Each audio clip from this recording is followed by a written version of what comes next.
ये घोटाले पे घोटाला गुजराती ही क्यों पकड़ा जा रहा है। दो देश चला रहे हैं, दो देश लूट रहे हैं। हम दो, हमारे दो का खेल पूरे देश में चल रहा है। बाकी जो है वो लेकर के भाग रहे हैं। और मोदी जी संभवतः वो उनके लिए ही कहे थे, झोला उठा करके निकल लो। अरे हम तो फकीर आदमी हैं, झोला लेके चल पड़ेंगे। अब उस झोले में कितना माल है ये पता करना है। अडानी का पूरा परिवार है जो बाहर रहता है। विनोद अडानी से लेके उसको कोई सेमन आइलैंड में बसा है, कोई सिंगापुर में। तो असली देश प्रेमी कौन है? सदियों से इस देश के बहुजनों का खून चूस करके जिंदा ऐश कर रहे हैं।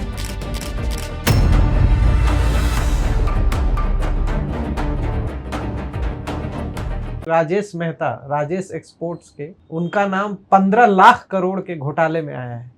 तो एक और मेहता थे, सबको पता है किस मेहता की बात कर रहा हूँ, हर्षद मेहता। स्कैम पूरा टीवी सीरीज आया हुआ है, लोगों ने बहुत पसंद किया। तो ये भी गुजरात से ही है। तो ये गुजरातियों का नाम जो है बार बार ये स्कैम में आ रहा है। मतलब 75 लाख करोड़ का इंडिया का निर्यात का बजट है, मतलब एक्सपोर्ट का है।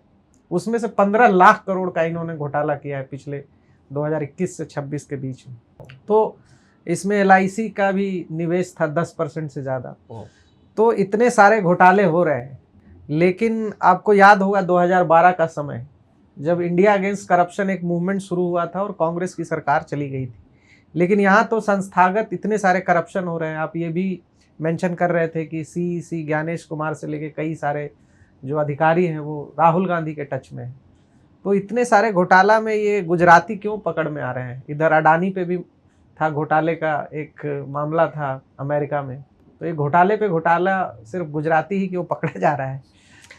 देखिए, राहुल गांधी जी ने एक बात कही थी कि दो देश चला रहे हैं, हाँ, दो देश लूट रहे हैं। सही, हम दो, हमारे दो का खेल पूरे देश में चल रहा है। ये भी कहा था। चार के अलावा और कोई है नहीं। बाकी जो है वो लेकर के भाग रहे हैं। अब मैं ये भी नहीं कह सकता कि साहब मोदी ही क्यों, वो नीरव मोदी और तमाम नाम आए थे। टेक्निकली ये भी कहना थोड़ा सा गड़बड़ लग रहा है कि गुजरात गुज्जू ही भाई, मोटा भाई और तमाम कुछ नहीं है तो ICC का चेयरमैन तो बना ही हुआ है बेटा। ये जो इस देश की धन उगाही हो रही है, उन्हें मालूम है कि ये जो सुनामी आएगी तो ऐसे मेहता, मोदी, अडानी और अंबानी कितने जद में आ सकते हैं। अभी हमने नेपाल में देखा, बांग्लादेश में देखा, श्रीलंका में देखा। और जब ये एक हासिल फिल्म का डायलॉग है कि जो युवा है इसका उल्टा करिए तो वायु होता है। वायु होता है, ये वायु भी नहीं, ये तूफान है। ये तूफान है, तो तूफान है में, सुनामी में कितने उजड़ जाएंगे। इनको देश से कोई प्रेम नहीं है। मैं पहले भी कह चुका हूँ, इनको सिर्फ सत्ता, पैसा, वर्चस्व, केवल इससे मोहब्बत है। तो ये उठा करके भाग जाएंगे।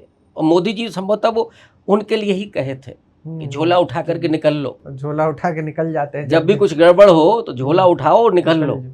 अब उस झोले में कितना माल है ये पता करना है।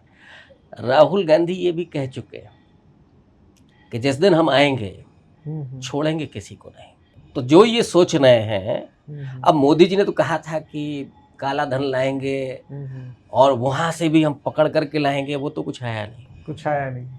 तो वो तो खैर जानते हैं कि वो आप सवाल पूछेंगे तो जुमला है। लेकिन राहुल गांधी कभी जुमला नहीं बोलते। ये तय है कि जो भी दौड़ करके जा रहे हैं, भाग करके, फरार होकर के जा रहे हैं, ये सब पकड़ करके लाए जाएंगे। ये गुनहगार हैं इस देश के, गरीबों के, वंचितों के, किसानों के, मजदूरों के। ये जो इस देश के लोगों की गाढ़ी कमाई है, मेहनत की कमाई है, पैसे जो पसीने की कमाई है। LIC में किसका पैसा लगा हुआ है? क्या छोड़ दिया जाएगा इनको? और मैं तो अपील करूंगा, सरकार बदलने के बाद राहुल गांधी जी भूले नहीं।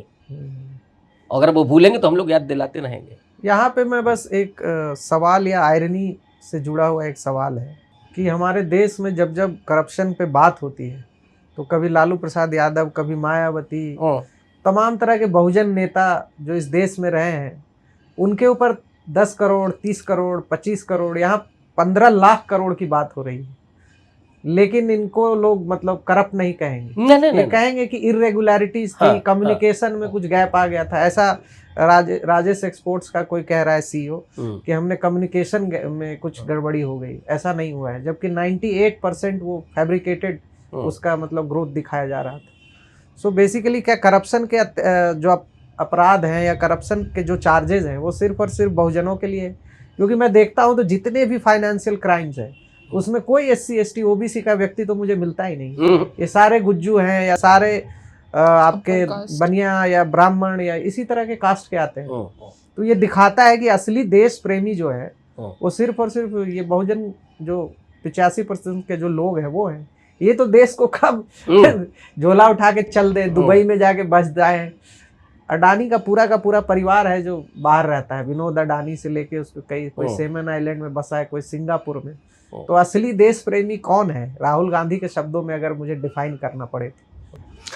देखिए, जो खेतों में हल चलाता है, जो सड़क पर गिट्टी ढोता है, जिसका पसीना गिरता है, जिसको इज्जत नहीं मिलती है, वो इस देश का असली भक्त है, वो उसको प्रेम करता है। इनका क्या है, इनको तो धीरे निकल लेने, इनको कहीं भी ऐशो आराम करना है। कभी इन्होंने शारीरिक श्रम नहीं किया, ये उसी पर पलते रहे। और मैं तो पिछले पॉडकास्ट में ये आपने बोला है कि ये अमर बेल की तरह सदियों से इस देश के बहुजनों का खून चूस करके जिंदा है, ऐश कर रहे हैं। ये वही लोग हैं। अब पहले ये चलिए ठीक है, राजतंत्र था या और औपनिवेशिक व्यवस्था थी, अब तो लोकतंत्र है। तो लोकतंत्र में जो अवसर बहुजनों को मिला, अब लालू प्रसाद यादव थोड़ा अच्छे घर में रह लेंगे, मायावती भी 2 अच्छे अपने आवास बनवा लेंगी, ये तकलीफ साहब है। इनको तो दलित कैसा चाहिए, OBC कैसा चाहिए, जिसके कपड़े फटे हों, जो झोपड़ी में रहता हो, तो इनकी आंखों को बड़ा सुकून मिलता है। ये आपकी स्त्री की हुई शर्ट भी इनकी आंखों में चुभती है। और जो मनुवादी मानसिकता के लोग, इंक्लूडिंग अगर आप हवाई जहाज में फर्स्ट क्लास में ट्रैवल कर रहे हैं, उसमें भी इनको बड़ा दिक्कत ट्रैवल कर रहे हैं। और कई बार तो ये है, आप ट्रैवल कर रहे हैं और उधर पायलट ने कहा कि आई एम फला फला मौर्या, तो साहब कान खड़े होते हैं कि अब तो ये पायलट बन गया है। एक मुझे वो कश्मीर फाइल वाला विवेक अग्निहोत्री का ट्वीट याद आ रहा है कि तो इस बंदे ने लिख दिया कि अब कौन कहता है इस देश में जातिवाद है, देखो एक दलित जो है मेरे सामने फर्स्ट क्लास में और मैं इधर इकोनॉमी क्लास में चल रहा हूँ। तो वो आके बोला कि भैया तुम फर्स्ट क्लास में बैठ जाओ, हम थर्ड क्लास तुम्हारी है। तो इस तरह की तो मानसिकता है मतलब इस देश। नहीं, एक्चुअली डेमोक्रेट है ही नहीं, ये अपने स्वभाव में डेमोक्रेटिक नहीं है। इसीलिए इनको ये न्याय नहीं कर सकते, इसलिए इनके भीतर बंधुता नहीं है, इसीलिए ये समता के पक्षधर नहीं है। इनको हमेशा वो श्रेष्ठता चाहिए कि ये यहाँ क्यों, यहाँ तो मुझे होना चाहिए था। जबकि भारत के कॉन्स्टिट्यूशन ने सबको राजनीतिक रूप से समान बनाया और ऐसे प्रावधान किए कि जिससे सामाजिक रूप से भी लोग समान हों। मुझे दिक्कत उन लोगों से या किसी भी को हो सकती है कि जो इन संवैधानिक प्रावधानों के बावजूद अभी उसी मानसिकता से चल रहे हैं और उन्हें लगता है कि साहब राजतंत्र है। ये राजतंत्र नहीं है, लोकतंत्र है। और इसमें हर व्यक्ति का सम्मान है, हर व्यक्ति बराबर का नागरिक है। ये बोध जितनी जल्दी पैदा होगा उतनी जल्दी ही ये देश बेहतर बनेगा। सर, राहुल गांधी ने शुरुआत से ही मोदी सरकार को हमेशा निडरता से संसद में और सड़क पर एक्सपोज किया है।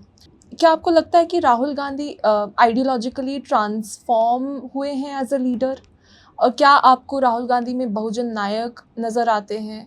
क्या इस देश के बहुजन राहुल गांधी को एज अ बहुजन नायक स्वीकार करेंगे? देखिए, राहुल गांधी जी की जो विचारधारा है, मुझे लगता है कि ये पहले से है।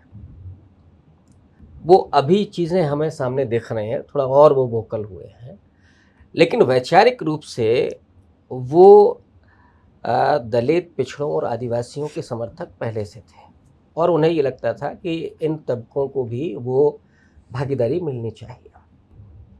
वो आप चले जाइए बिल्कुल शुरू में, जब वो पहली बार सांसद बने, उसके बाद भी उन्होंने दलितों के यहाँ जाकर के वो खाट सम्मेलन आयोजित किए जाते थे। तो ये सब पहले से है, लेकिन जब बीजेपी और आरएसएस ने इस देश पर कब्जा कर लिया, सत्ता पर कब्जा कर लिया, और जिस तरीके से उन्होंने अटैक किया, जी नरेंद्र मोदी प्रधानमंत्री हो जाते हैं लेकिन गुजरात में ऊना कांड होता है। सिर्फ मुसलमानों पर हमले नहीं हो रहे हैं, दलितों पे भी होते हैं। दलितों पर भी भयानक हमले बढ़े कि जहां 6 दलित नौजवानों को अर्धनग्न करके पीटा जाता है सरेआम, और भी कई जगहों पर। राहुल गांधी वहां से और ज्यादा तीखे सवालों के साथ और ज्यादा उग्र स्वभाव में आते हुए दिखाई पड़ते हैं। उन्होंने वहां आरएसएस को समझा और गहराई में, और भारत जोड़ो यात्रा से तो उनके भीतर एक बड़ा परिवर्तन है, जहाँ असल में उन्होंने इस बात को समझा कि देश में, और राहुल गांधी जी के बारे में कहा जाता है कि साहब वो चांदी की चम्मच लेकर के पैदा हुए। मैं तो कहता हूँ चांदी के सोने की चम्मच लेकर के पैदा हुए। बात सही है, जिसके परिवार में 3 प्रधानमंत्री रहे हों। जी लेकिन सड़क पर उतर करके उन्होंने जो लोगों को समझा, लोगों से जो मुलाकातें की, उनके दुख दर्द को, और राहुल गांधी वो शख्स हैं जिन्होंने कभी किसी के प्रति कोई घृणा व्यक्त नहीं।